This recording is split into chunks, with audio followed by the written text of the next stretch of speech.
हमारी कुछ इच्छाएं पूरी नहीं होती, पर जब हम उन्हें जबरदस्ती हासिल करने की कोशिश करते हैं तो उसकी कीमत किसी और को चुकानी पड़ती है। आप सुन रहे हैं घोस्ट फाइल हिंदी, जहां हम खोलते हैं डर की वो फाइलें जो आज तक बंद थी। तो आज की फाइल हमें लेकर चलती है उत्तर प्रदेश। उत्तर प्रदेश के एक शांत से कस्बे में एक घर था जो बाहर से एकदम साधारण लगता था। 2 मंजिला, नीला रंग, छत पर एक पुराना पानी का टैंक, लेकिन अंदर कुछ ऐसा था जो दिखाई नहीं देता, सिर्फ महसूस होता था। इस घर में रहती थी शकुंतला अपने 2 बच्चों के साथ, विनय और श्रुति। लोग उसे एक आम गृहिणी मानते थे, पर बहुत कम लोग जानते थे कि वह एक तंत्र मंत्र में गहरी आस्था रखती है। उसका मानना था कि हर समस्या का हल किसी न किसी ऊपरी ताकत के पास जरूर होता है। कहा जाता है कि उसके पति की अचानक हुई मृत्यु के बाद शकुंतला पूरी तरह बदल चुकी थी। वह घंटों पूजा पाठ में लीन रहती, पुराने तांत्रिकों ग्रंथों को पढ़ती और कई बार रात में छत पर अकेली कुछ अजीब सी साधनाएं करती। लोग कहते थे कि उसने काली विद्या सीख ली थी।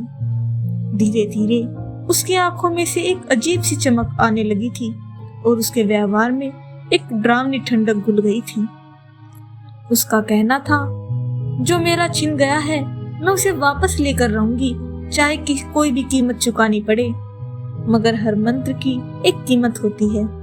एक रात शकुंतला ने अपनी किताबों में से एक साधना शुरू की, बंदी आत्मा साधना। इसमें आत्माओं को अपने अधीन किया जाता है, लेकिन एक छोटी सी गलती भी साधक की बर्बादी बन सकती है। उस रात उसके घर में एक पुराना आईना था, जिसके सामने वो नंगे पांव लाल सूती साड़ी में काले धागों और सिंदूर के साथ बैठी थी। उसने मंत्र पढ़े, बलि दी और फिर दरवाजे अपने आप खुलने लगे। आईनों में उसका चेहरा धुंधला पड़ने लगा और वहां कोई और मुस्कुरा रहा था। अगले दिन से सब कुछ बदल गया। बच्चे जब तक सामान्य थे, अजीब बर्ताव करने लगे। विनय जो 8वीं कक्षा में पढ़ता था, अब स्कूल में किसी से बात नहीं करता था।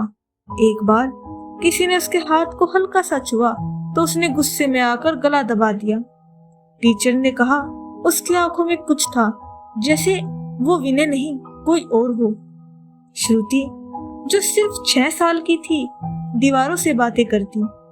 हर सुबह उसके खिलौने उल्टे पुल्टे मिलते और एक दिन उसने अपनी सहेली से कहा, मेरी माँ ने मुझे एक नया दोस्त दिया है जो मर चुका है, लेकिन अब वो मेरे साथ रहता है।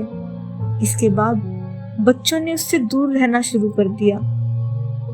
अभिभावक डर गए, टीचर को बदल दिया गया, मगर शकुंतला उसे कोई फर्क नहीं पड़ा। उसने अपनी साधना जारी रखी। एक रात एक तांत्रिक अपने शिष्य के साथ उस मोहल्ले से गुजरा। अचानक उस घर के पास रुक गया। उसने कहा, ये घर अब घर नहीं रहा, ये अब भोग है किसी और के लिए। उसने मोहल्ले वालों को चेतावनी दी। उस औरत ने आत्माओं से सौदा किया है, लेकिन अब उस सौदे की कीमत उसके बच्चों से वसूल की जाएगी। और वही हुआ। एक दिन शकुंतला घर में अकेली थी, बच्चों को स्कूल भेज चुकी थी। दोपहर को जब वो कमरे में गई तो देखा श्रुति का स्कूल बैग बिस्तर पर पड़ा था। बच्चे तो स्कूल गए थे, है ना? तभी दरवाजे से एक मरी हुई सी हंसी सुनाई दी। माँ, हम आ गए। ये बच्चों की आवाज थी, मगर उसमें कुछ गड़बड़ थी। वो नीचे भागी, लेकिन घर के सारे दरवाजे बंद थे। आईना फिर से धुंधला होने लगा। उसने देखा वही चेहरा जो पहली रात दिखा था, और पीछे खड़े थे उसके बच्चे विनय और श्रुति, लेकिन उनकी आंखें इंसानी नहीं लग रही थी।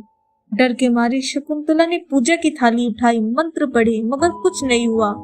उस रात वो घर जल गया। लोग कहते हैं आग अपने आप लगी थी।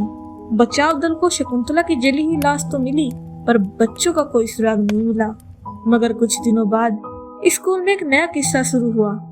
बच्चे कहते हैं टॉयलेट के आईने में कभी कभी 2 बच्चे दिखाई देते हैं, एक लड़का और एक छोटी सी लड़की, जो मुस्कुरा कर कहते हैं, क्या तुम भी अपनी माँ से नाराज हो? और फिर आईना अपने आप दरक जाता है। तो आज की फाइल आपको कैसी लगी हमें जरूर बताइए। अगर आपके साथ भी कुछ ऐसा हुआ है जो आज भी आपकी रूह को डराता है तो अपनी कहानी हमें जरूर भेजिए कमेंट में। शायद अगली फाइल आपकी ही हो। वीडियो पसंद आया हो तो लाइक करें, शेयर करें और सब्सक्राइब करें घोस्ट फाइल हिंदी को, क्योंकि डर की कहीं भी छुपा हो सकता है।